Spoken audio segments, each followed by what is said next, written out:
Good evening, everyone. My name is Phelan here again with the daily dose of encouragement for you this evening. I know it's a little late, but we have to do things when we can. I couldn't get to it this morning with having to do some work and some other duties as it is usually. But I'm here, and I'm here to bring you your dose of encouragement today.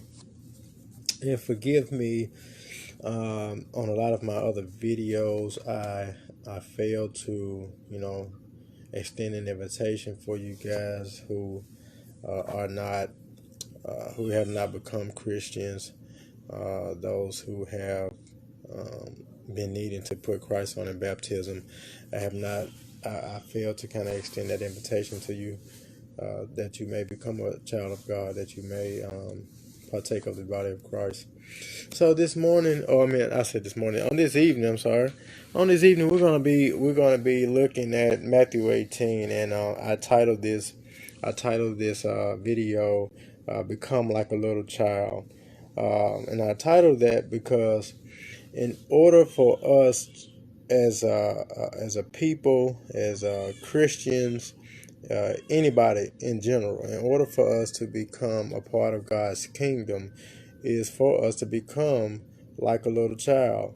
And we see Jesus telling his disciple this in chapter 18. So let's look at verses 1 through 3. All right, 1 through 3. It says, chapter 18 of Matthew, "At that time the disciples came to Jesus, saying, who then is greatest in the kingdom of heaven? Then Jesus called a little child to him, set him in the midst of them, and said, Assuredly, I say to you, unless you are converted and become as little children, you will by no means enter the kingdom of heaven." So Jesus might have said to himself, or Jesus might have answered their question, who is the greatest in the kingdom, by pointing to himself. Instead, Jesus draws attention to his nature by having them look at a child, at a child. Now, this is very interesting and very significant because Jesus really could have pointed to himself, but we see Jesus, his character, his humility, and the fact that he actually drew attention not unto himself, but to a little child. And we have here the disciples of Jesus, those who have been walking with Christ, following him. They're arguing and debating on who will be the greatest in the kingdom of heaven. Now, it's easy for us as Christians to do the same thing, I believe. It's easy for anybody to do that, especially one who may feel as if his powerful nature or stature, or his wealth or education or whatever it may be, can be his ticket to heaven. But just as Jesus tells Nicodemus in John chapter 3, one must be born again. And this word child, it is used in the sense of a newborn, a sense of a newborn. So Jesus says, if you want to become like, if you want to enter the kingdom of heaven, you have to become like a little child. You have to be born again, because this word is also used as in the sense of a deficiency of spiritual understanding, and what that can imply is that you must forget what you know, humble yourself, and learn from the master. Now, I want to give you a little bit more info about a child in that society in that day, and why Jesus may have used this term and used this phrase. So a child was a person of no importance in Jewish society, subject to the authority of his elders, not taken seriously except as a responsibility, one to be looked after, not one to be looked up to. Children are not good at deceiving. They are pretty miserable failures at fooling their parents. When we are good at hiding ourselves and deceiving others, we aren't like Jesus. Um, the child is held up as an ideal, not of innocence, purity, or faith, but of humility and unconcern for social status.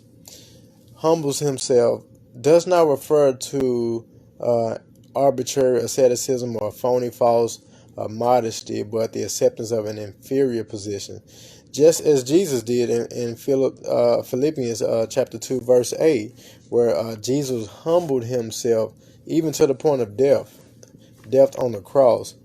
And that same phrase is used.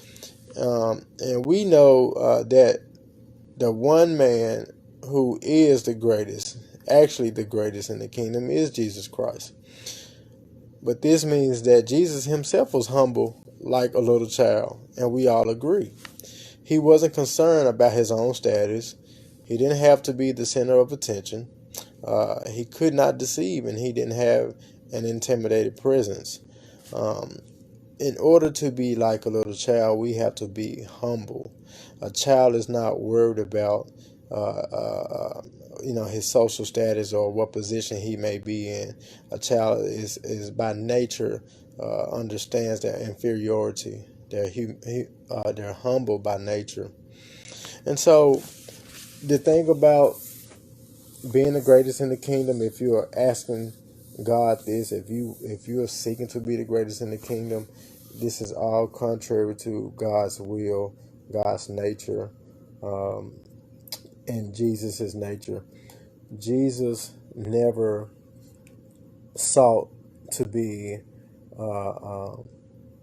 among the greatest. Jesus sought to be with the sinners. Jesus sought to not draw attention upon himself. He always found someone else to draw his attention on.